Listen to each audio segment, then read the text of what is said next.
Israel has ordered more evacuations in Gaza's southern city of Rafah, forcing tens of thousands of people to move out of the city. Some 100,000 people have already left over the last 24 hours or so, and all indicates that the military is pressing ahead with its plans for a ground attack on Rafah.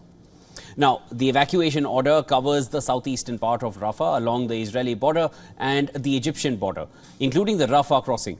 Civilians have been told to go to a humanitarian zone in Al-Mawasi in the western part of the Gaza Strip, where more than 400,000 people have sought refuge, according to the latest situation report from the UNRWA. We have to evacuate. We have no choice. If I stay, I will die, either death or displacement. This is the strategy of displacement. The evacuation order comes as IDF says that Hamas has been trying to rebuild its capabilities in the region. Further adding, the army plans to work with great force against Hamas, as they call the areas that need to be evacuated as dangerous combat zone. These evacuations follow overnight Israeli jet strikes across the enclave. At least 21 people have been killed in the Israeli airstrikes in central Gaza. The first responders have taken the injured and the dead to a hospital in Deir al-Bala in central Gaza. Israel's military said it was continuing precise operational activity against Hamas in eastern Rafah and on the Gazan side of the Rafah crossing as well. So far, we have eliminated dozens of militants in the East Rafah area. We found a significant underground route and many means of combat. This morning, we adjusted a temporary evacuation of the population for a number of additional neighborhoods in East Rafah, which are close to the fighting area.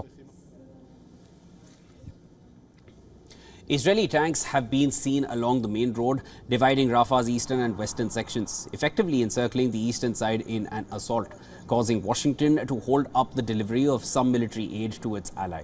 Meanwhile, in the northern part of the Gaza Strip, according to Israel, its forces operating in Jabalia are preventing Hamas from re-establishing its military capabilities there.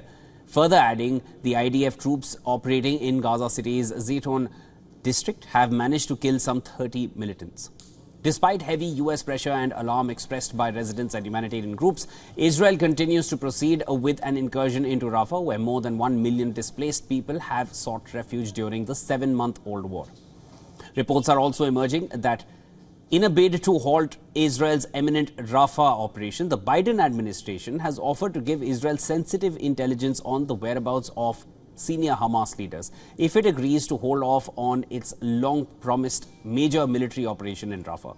The report further added that the administration has also offered to help put up large tent encampments for Palestinians evacuated from Rafah and to assist in building infrastructure to provide humanitarian aid. For more on this, we were earlier joined by Professor James Russell from Montreal. He is an associate professor in the Department of National Security Affairs at Naval Postgraduate School. Listen into what he had to say on the matter. Well, the situation on the ground right now, I think, as you have explained clearly to your viewers, is that we can expect the body count to steadily go up. There are going to be innocent civilians caught in the crossfire. As has been the case since this war started several months ago. The offensive in Rafah places Israel on a collision course with its principal benefactor, the United States. They have finally pushed the Biden administration, I think, to a point of sort of no return. The Biden administration has now requested that they not undertake the offensive. President Biden has said we're going to hold up deliveries of your bombs, and Israel's proceeding. So this is going to force some kind of crisis in the American-U.S. The U.S.-Israeli relationship, and a lot more innocent civilians are going to be killed.